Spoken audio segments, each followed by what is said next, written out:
नमस्कार दोस्तों, मैं विश्राम स्वागत करता हूँ अपने YouTube channel the earth classes में। और हम हमारे वीडियो में बात कर रहे हैं ज्योग्राफी की। और ज्योग्राफी के अंतर्गत हमारा टॉपिक चल रहा है प्रायद्वीपीय पठार। क्या चल रहा है भाई? प्रायद्वीपीय पठार, ये टॉपिक चल रहा है। हम इस पर अध्ययन कर रहे हैं विस्तार से। तो इसको हमने डिवाइड किया था दो भागों में। कितने भागों में डिवाइड किया था? दो भागों में। पहला था मध्यवर्ती उच्च भूमि और दूसरा था दक्कन का पठार। इन दो रूपों में हमने इसको डिवाइड किया था। अब यहाँ हम कुछ विषय थे जो मध्यवर्ती उच्च भूमि के हिस्सा थे, हमने इन दोनों को भी डिवाइड किया था, जिसमें हमने अध्ययन किया था सर्वप्रथम मध्यवर्ती उच्च भूमि का। दक्कन के पठार का भी अध्ययन करेंगे मध्यवर्ती उच्च भूमि के बाद। उससे पहले जिन व्यक्तियों ने हमारा चैनल सब्सक्राइब नहीं किया, सब्सक्राइब कर लें, बेल आइकन दबा लें नई नई वीडियो देखने के लिए। लाइक शेयर करें अवश्य रूप से, और कमेंट करना ना भूलें, कमेंट अवश्य रूप से करें। इसके अलावा आज से हम हमारे चैनल पर साइंस और मैथ की क्लासें भी प्रारंभ कर रहे हैं। तो जो व्यक्ति मैथ और साइंस की क्लास लेना चाहते हैं वो भी अवश्य रूप से सब्सक्राइब करें और दोनों सब्जेक्टों की क्लास ले सकते हैं। और इन सब्जेक्टों में किसी भी प्रकार की कोई समस्या आती है तो कमेंट अवश्य रूप से करें। तो प्रारंभ करते हैं हमारी आज की क्लास, जिसमें हम प्रायद्वीपीय पठार के अंतर्गत बात कर रहे थे मध्यवर्ती उच्च भूमि और दक्कन के पठार की। तो यहाँ हमने मध्यवर्ती उच्च भूमि और दक्कन के पठार दोनों को डिवाइड किया। क्या किया भाई? डिवाइड किया। जिसमें सर्वप्रथम हमने मध्यवर्ती उच्च भूमि के अंतर्गत देखा अरावली पर्वतमाला। कौन सी देखी भाई? अरावली पर्वतमाला। फिर हमने अध्ययन किया मालवा के पठार का। किसका अध्ययन किया? मालवा के पठार का। फिर हमने अध्ययन किया बुंदेलखंड के पठार का। किसका अध्ययन किया? बुंदेलखंड के पठार का। फिर हमने बेगलखंड के पठार का अध्ययन किया। किसका अध्ययन किया भाई? बेगलखंड का। फिर हमने छोटे नागपुर के पठार का अध्ययन किया। किसका किया? छोटे नागपुर के पठार का अध्ययन किया। और आज हम इसी के पाठ का हिस्सा करेंगे जिसका नाम है मेघालय का पठार। क्या है भाई? मेघालय का पठार या शिलोंग का पठार, जिसके बारे में हम विस्तार से अध्ययन करेंगे। और इसका अंतिम भाग आता है जो आता है विंध्याचल या विंध्य पर्वत श्रेणी। इसके अलावा हमने दक्कन के पठार को विभाजित किया। किसको विभाजित किया भाई? दक्कन के पठार को। सबसे पहले उसमें हम लेंगे सतपुड़ा श्रेणी को। किसको लेंगे भाई? सतपुड़ा श्रेणी को। दूसरी बार लेंगे महाराष्ट्र के पठार को। किसको लेंगे? महाराष्ट्र के पठार को। फिर हम अध्ययन करेंगे महानदी बेसिन का। किसका अध्ययन करेंगे भाई? महानदी बेसिन का।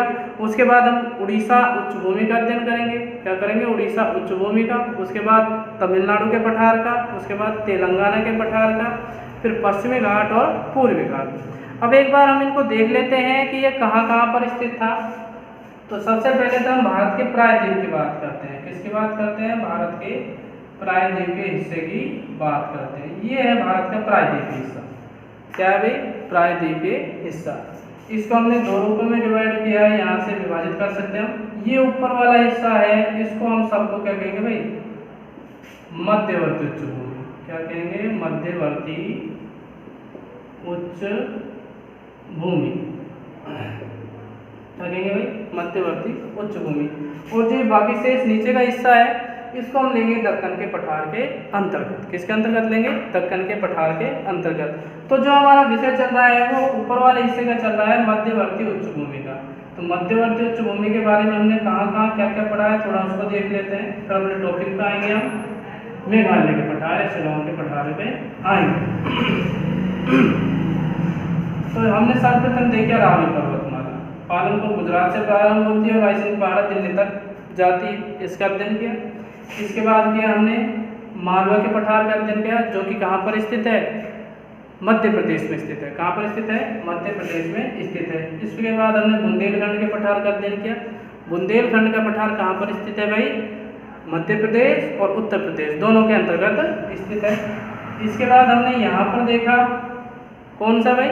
बघेलखंड का पठार। किसका देखा? बघेलखंड का पठार, जो छत्तीसगढ़, मध्य प्रदेश के अंतर्गत और कुछ मात्रा में उत्तर प्रदेश के अंतर्गत भी आता है। और यहाँ पर हमने देखा फिर छोटा नागपुर का पठार। क्या अध्ययन किया? छोटा नागपुर का पठार। ये तो हो गई जिनका हमने अध्ययन कर लिया है। अब हम आज अध्ययन करेंगे मेघालय का पठार या शिलोंग के पठार। पठार। किसका अध्ययन करेंगे भाई? मेघालय का पठार या शिलोंग के पठार का। मेघालय का पठार यहाँ पर स्थित है, ये हिस्सा है, ये है अपना मेघालय का पठार। किसका हिस्सा है? मेघालय का पठार। क्या इसको ही हम क्या बोलते हैं भाई? शिलोंग का पठार भी बोलते हैं। क्या बोलते हैं? शिलोंग का पठार। तो हमारा टॉपिक है जो है मेघालय या शिलोंग का पठार, इसका हम अध्ययन कर रहे हैं, इसके बारे में हम बात कर रहे हैं। सबसे पहले हम देखते हैं कि मेघालय का पठार है जो भारत के पूर्वी दिशा में। किसमें है भाई? पूर्वी दिशा में। ठीक है भाई, ये स्पष्ट दिख रहा है, ये पूर्वी दिशा है, तो भारत के पूर्वी दिशा में मेघालय का पठार स्थित है। ठीक है, दूसरा देखते हैं, यह है प्रायद्वीपीय पठार के बहिर शीर्षीय। क्या भाई? बहिर्शीर्षीय भाग है। यानी कि हमने देखा जो हमारा प्रायद्वीपीय पठार है वो इस प्रकार से यहाँ से और यहाँ तक है।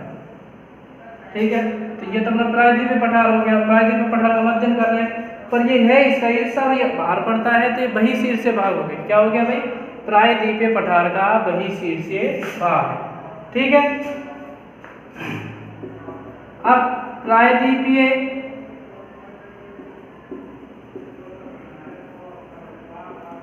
पठार व मेघालय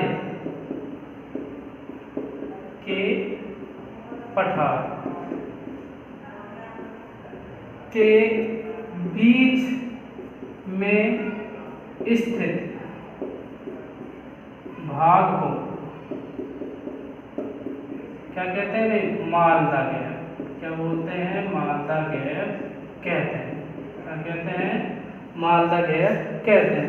ये तो अपन मेघालय का पठार हो गई, प्रायद्वीपीय का पठार हो गया। जो ये वाला हिस्सा है इसको हम क्या बोलते हैं भाई? मालदा गैप। क्या बोलते हैं? मालदा गैप कहते हैं। आगे बात करते हैं मेघालय के पठार के पश्चिम, ये भाई पश्चिमी हिस्सा है, और पश्चिम हिस्से में गारो की पहाड़ियां। किसकी? गारो की पहाड़ियां स्थित हैं। और वहीं पूर्वी दिशा की बात करें तो पूर्वी दिशा में खासी, ठीक है, मीकर और रेगमा और जयंतिया की पहाड़ियां।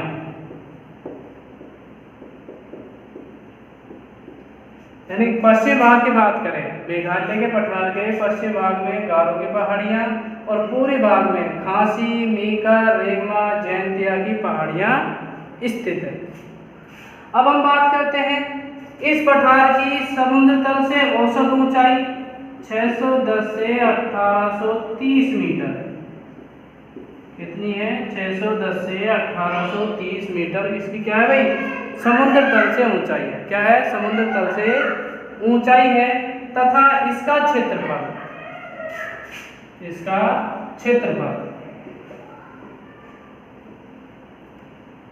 35,291 वर्ग किलोमीटर। क्या है?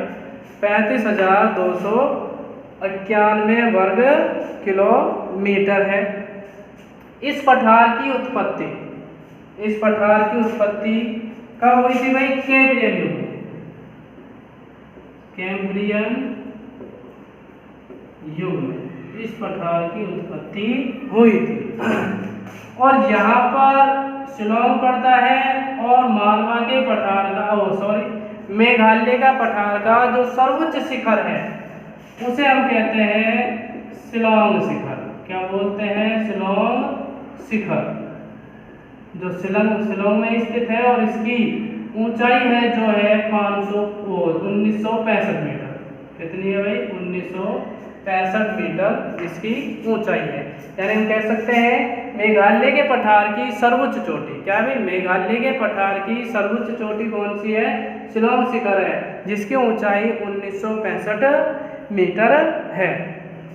एक बार दोबारा देखते हैं, हम बात कर रहे हैं प्रायद्वीपीय पठार की। प्रायद्वीपीय पठार के अंतर्गत हमने दो भागों में बांटा, मध्यवर्ती उच्च भूमि और दक्कन का पठार। मध्यवर्ती उच्च भूमि को हमने पुनः विभागों में बांटा, अरावली पर्वतमाला, मालवा का पठार, बुंदेलखंड का पठार, बेगल खंड का पठार और इसके अलावा छोटा नागपुर का पठार। और आज हम बात कर रहे हैं, वो कर रहे हैं मेघालय के पठार या शिलोंग के पठार की। किसकी बात कर रहे हैं? मेघालय के पठार या शिलोंग के पठार की। सबसे पहले हमने नोटिस किया भारत के पूर्वी दिशा में, यानी कि मेघालय शिलोंग का पठार भारत के पूर्वी दिशा में है। दूसरा देखा, यह प्रायद्वीपीय पठार के बहिर्दृश्य भाग है, बहिर्शीर्षीय भाग है, यानी मेघालय का पठार और प्रायद्वीपीय पठार है जो अपना, ये प्रायद्वीपीय पठार है और प्रायद्वीपीय पठार के बिल्कुल बाहर की तरफ है, बहिर्शीर्षीय भाग है। प्रायद्वीपीय पठार व मेघालय के पठार के बीच में स्थित भाग को मालदा गैप बोलते हैं। जो ये भाग स्थित है, कौन सा है? ये भाग स्थित है, इसको हम मालदा गैप बोलते हैं। समुद्र तल से मेघालय के पठार की औसत ऊंचाई 610 से 1830 मीटर है। कितनी है भाई? 610 से 1830 मीटर है समुद्र तल से औसत ऊंचाई। वही हम मेघालय के पठार के क्षेत्रफल की बात करते हैं तो इसका क्षेत्रफल 35,291 वर्ग किलोमीटर। कितना है? 35,291 वर्ग किलोमीटर है। इसके पश्चिम में गारो की पहाड़ियां स्थित है, पूर्व में खासी, मीकर, रेगमा, जैंतिया की पहाड़ियां स्थित है। इसके अलावा इसकी उत्पत्ति, मेघालय के पठार की उत्पत्ति कैम्ब्रियन युग में हुई थी। कब हुई थी? कैम्ब्रियन युग में हुई थी। और भारत का सर्वोच्च वर्षा वाला क्षेत्र, सर्वोच्च वर्षा वाला क्षेत्र कौन सा है? चेरापूंजी, चेरापूंजी या मानसीराम,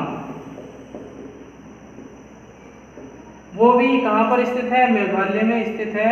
गोरा, जैंतिया, मीकर की पहाड़ियों के मध्य में स्थित है, जहाँ विश्व की सर्वाधिक वर्षा होती है। तो ये आज का हमारा टॉपिक था।